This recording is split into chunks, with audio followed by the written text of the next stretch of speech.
kıymetli belediye başkanım, ilçe Milli Eğitim Müdürüm, Torbalı'nın oda başkanları, Ahmetli Köyü muhtarım, Türkiye'mizin değişik illerinden, bölgelerinden gelen Yörük Dernek Başkanlarım, İzmir Yörük Türkmen Federasyonu Başkanı, siz değerli misafirler, hepiniz ikinci Yörük şenliğimize hoş geldiniz, sefalar getirdiniz.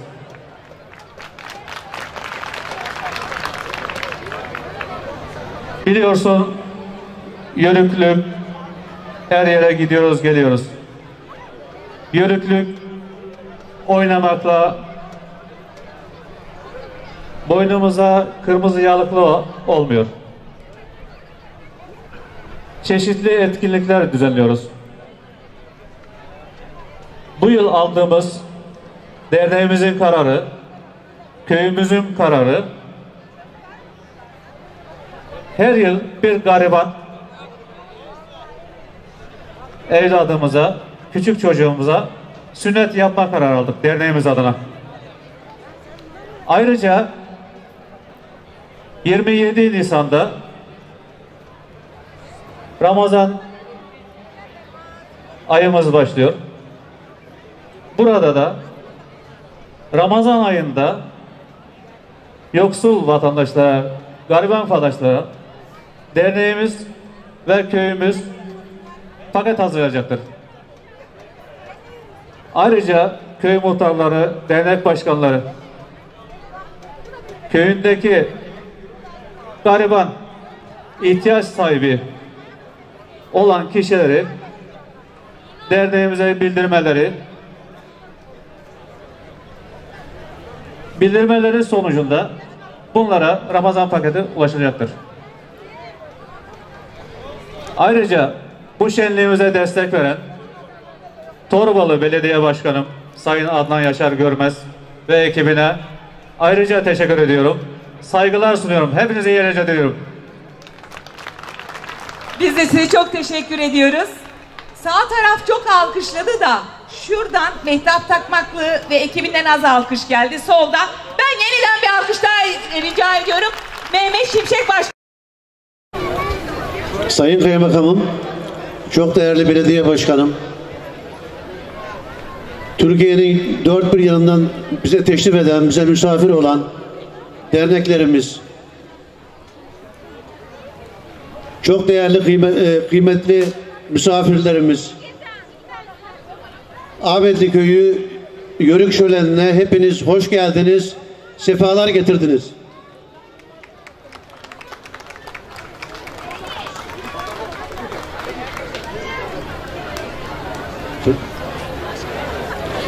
Ben burada Ege Bölgesi İzmir Yörük Türkmen Federasyonu Başkanı olarak 6 tane derneğimin adına buradayım. Ayrıca Türkiye, Türk Dünyası Yörük Türkmen Birliği Aksakallılar Meclisi üyesi olarak buradayım. Sayın Başkanım, Orhaneli Belediye Başkanım İrfan Tatlıoğlu'nun da sizlere selamını söylememi istedi. Onun da selamını iletiyorum. Size çok selamları var, saygıları var. Yörük kültürü deyince önce kısa bir anekdottan bahsetmek istiyorum. Osmanlı padişahlar bırakıp başka padişah yönetime geçince bütün azınlık gruplarını, Yörük Türkmen temsilcilerini de davet eder ve bir isteğiniz, yani hanedandan bir isteğiniz var mı diye hepsine sorarmış. Ermenilere soruyor, biz şunu istiyoruz. Rumlara soruyor, biz bunları istiyoruz. Yörük Türkmen beylerine de sorduğu zaman estağfurullah efendim, biz ne isteyebiliriz? Bizim yapabileceğimiz bir şey var mı diye aynı şeyi bunlara bildiriyorlarmış. Padişaha söylüyorlar. İşte en temelindeki saygı, hoşgörü, Yörük kültürünün temelini oluşturan en büyük değerlerden birisidir. Bu saygı kültürü Bu hoşgörü kültürü öyle kolay oluşan bir kültür değil. 1071 Malazgirt zaferiyle Anadolu topraklarına giren Türklerin Anadolu'da yoğrulmuş bir kültürü bu. Bu kültürün içinde Hacı Bektaş Veli'nin güzel hoşgörüsü var. Mevlana'nın hoşgörüsü var. Yunus'un insan sevgisi var. Ahmet Yesevi ile Anadolu'ya giren bir kültür. Bu Anadolu topraklarında yoğrulmuştur. Bundan bahsetmek istedim. Ben son sözümü uzatmadan önce bu şenlikte emeği geçen, başta dernek başkanım Mehmet Şimşek olmak üzere emeği geçenlere, Sayın Belediye Başkanıma çok teşekkür ediyorum. Sayın Kaymakamıma bize teşrif ettikleri için çok teşekkür ediyorum. Tekrar hepiniz hoş geldiniz diyorum. Saygılarımı, sevgilerimi ve hürmetlerimi sunuyorum. Biz de kıymetli başkanımıza çok teşekkür ederiz ve yönetimimize çok teşekkür ederiz efendim. Ayaklarınıza sağlık. İsmet İlhan İzmir Torbalı Ahmetli köyündeyiz. Birlik ve beraberliğin şölenindeyiz. Yörük Türkmen kültürünü, kadim toprakların, kadim milletinin kadim kültürünü kadim evlatlar olarak anlatmaya, tanıtmaya, yaşatmaya çalışıyoruz bugün hep birlikte kıymetli misafirler. Biz bunu yapmak istediğimizde bizi hiç yalnız bırakmayan, efendim ricamız dediğinde başüstü diyen, sizlerin ricalarını da gözlerinize bakınca biliveren, gönüllerinize mühür eylediniz. Mühür eylediğiniz o güzel gönüllerinizi de kendi gönlüne mühür eyleyen, sevgisiyle, muhabbetiyle, saygısıyla, halkıyla her daim birlikte olan, gönlü açık, dünyası bol ve geniş, bereketli sevgisini ve merhametini hem tüm İzmir Torbalı halkından hem de Yörük Türkmen camiasından hiç ama hiç esirgemeyen ismi, bugün burada buluşma vesilemizi, asıl ev sahibimizi huzurlarınıza davet etmek istiyorum. Hiç durmayacak olan alkışlarınızla lütfen Torbalı Belediye Başkanım Sayın Adnan Yaşar Görmez Beyefendi'yi kocaman ve durmayan alkışlarınızla lütfen rica ediyorum. Arka taraflar alkışlarınızı rica ediyoruz. Gönüllerinize mühürlediği, gözlerinize bakınca dertlerinizi bilen, sizleri gönüllerinize mühürleyen başkanımız geliyor efendim. Hoş geliyor, sefalar getiriyor. Şeref verdiniz efendim.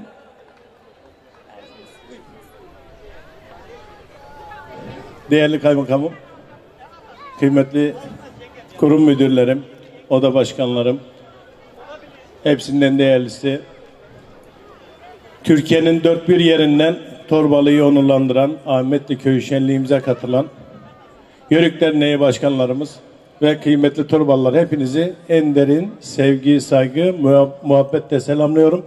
Hepiniz hoş geldiniz, sefalar getirdiniz. Değerli sunucu kızım sağ olsun bizi biraz fazla övdü gibi geldi. Ben kendisine teşekkür ediyorum. Ömürlü olsun. Sağ ol kızım, ömürlü ol. Evet Sayın Kaymakamım, değerli Yörük kardeşlerim. Bir yenisini bugün yine burada bu güzel ortamda Torbalı'da, Ahmetli'de yapmaya başladık. Programımız maşallah çok güzel gidiyor. Çok da güzel olacak. Ben özellikle Anneler Günü için önce şehit annelerimizin ve diğer bütün annelerimizin ellerinden öpüyorum. Anneler Günü'nü kutluyorum. Ve yine Buca'dan kalkıp Marmaris yönüne giden ve o araçta bulunan annelerimize, çocuklarımıza Rabbimden rahmet diliyorum. Dünden beri içimiz biraz buruk. Yaralılara da acil şifalar diliyorum. Tabii Az önce dernek başkanımız çok güzel bir şey söyledi. Yörük şenliklerini sadece oyunların oynandığı, zeybeklerin oynandığı şenlikten çıkartmalıyız. Onlar da olacak, eğlence de olacak ama yörük şenliği gitgide kültürel bir şenlik haline getirmek zorundayız. Değerli kardeşlerim, milletleri silahla teslim alamazsınız. Hele hele bunun adı Türk milleti olunca bunun ne kadar zor olduğunu bütün dünya bilir. Bunu İstiklal Harbi'nde gösterdik ve bitmeyen harbimiz Çanakkale Harbi'nde gösterdik ve yine şu anda da bütün dünyaya tek başına bu millet mücadele içerisinde Çanakkale Harbi'nin devamını yapmaktayız. Bu ne demek? Bunu size niye söyledim? Evet, bizi savaş meydanlarında yenemezler Allah'ın izniyle. Ama kültürel yozlaşmayla bize benliğimizi unutturarak bunu başarabilirler. İşte yörüğün atasını bilmesi, geldiği yeri bilmesi, inancını bilmesi, yörüklüğüne sadece ırkı bir anlamda değil, manevi anlamda yüklemeden sen kuru bir yörüksün. Böyle bir şey yok. Biz ne zaman 7 cihana hükmettik? İslam'la şereflendikten sonra. Oğuzlar koptu geldi Orta Asya'dan. 11. yüzyılda 1071'de Bizans'ı ilk mağlup ettik. Ondan sonra oğul gelen bu Oğuz kolları Anadolu'ya yerleşmeye başladı. Anadolu'ya yerleşmeye başladıktan sonra gerek Anadolu Selçuklular döneminde gerekse Osmanlı döneminde bu yörük kardeşlerimize çok önemli görevler düştü. Bir kısmı Bizans'a doğru yürüdü ve İstanbul'un fethinden sonra da ondan öncesi ve sonrası yine bu yörük kardeşlerimiz Balkanlara yerleştirildi. Her zaman stratejik bir güç olarak atalarımızın kullandığı ve bu devletin, milletin temel taşı edilmiş, çimentosu edilmiştir. Bizim bugün de bu kültürü unutturmama adına, çocuklarımıza miras bırakma adına yaptığımız bu şenlikler bunun birer adımı olacak inşallah. Yörük bu milletin temelidir değerli kardeşlerim. Bu milletin çimentosudur. Biz kültürümüzü unutmadıkça, biz kültürümüze, maneviyatımıza sahip çıktıkça bizi kimse yakamaz. Allah'ın izniyle. Mustafa Kemal Atatürk'ün bir sözü var. Diyor ki, gidin bakın şu Toroslara bir yörük çadırı var mı? Bir de bakın bacası tütüyor mu? İş bitti. Bu milletin bileğini ondan sonra kimse bükemez diyor. Öyle değil mi? Evet. Ben hepinize çok uzun protokol konuşmaları yapmayı seven biri değilim. Ben hepinize tekrar saygılar sunuyorum. Hepinizi Torbalı'da ağırlamaktan onur duyduğumu beyan ediyorum. Tabii daha çok birkaç söyleyeceklerim var. Dışarıdan gelen arkadaşlara biz Torbalı'nın reklamını çok fazla yapamıyoruz. Torbalı şu anda 170 bin nüfusa ulaşmış kocaman Güney İzmir'in en büyük ilçesi. Tarımı, sanayisi, turizmi ile önümüzdeki 10 yılda, 15 yılda belki de İzmir'in en büyük ilçesi olacak. Zaten ekonomide birinci burası. Ve belediyemiz hizmetleri son sürat devam etmekte. Tam 135 proje yaptık. Torbalı Belediyesi olarak biz. Artı eğitimde, sağlıkta, ulaşımda hükümetimizle beraber çok güzel işler yaptık. 250 devlet hastanemiz bayram sonu inşallah bütün Torbalıların hizmetine açılacak. Hayırlı uğurlu olsun hepinize. Burada değerli kaymakamım var. Kendisine çok teşekkür ediyorum. Milli Eğitim Müdürümüz tam 3 yılda 21 tane okul kazandırdık. Hedefimiz inşallah bunu 2 yıl içerisinde 30'a 35'e çıkartmak. Her alanda biz sizin hizmetkarınızız. Her şey sizler için. Ben hepinize hürmet ediyorum. Saygılar sunuyorum. Bir dahaki sene inşallah Rabbim mahcup etmesin. Şu alanda şu alanı çok güzel düzenleyerek çok daha güzelini, çok daha muhteşemini burada yapacağız. Ben dernek başkanımı bir yanıma alayım, Mehmet Bey nerede? Gelin arkadaşlar. Gelin, yörüklerimiz, kızlarımız da kalabilir. Evet, ben bu ekibe de çok teşekkür ediyorum. Allah birliklerini, bütünlüklerini bozmasın. Ben her zaman yörük kardeşlerimin yanında oldum. Olmaya da devam edeceğim.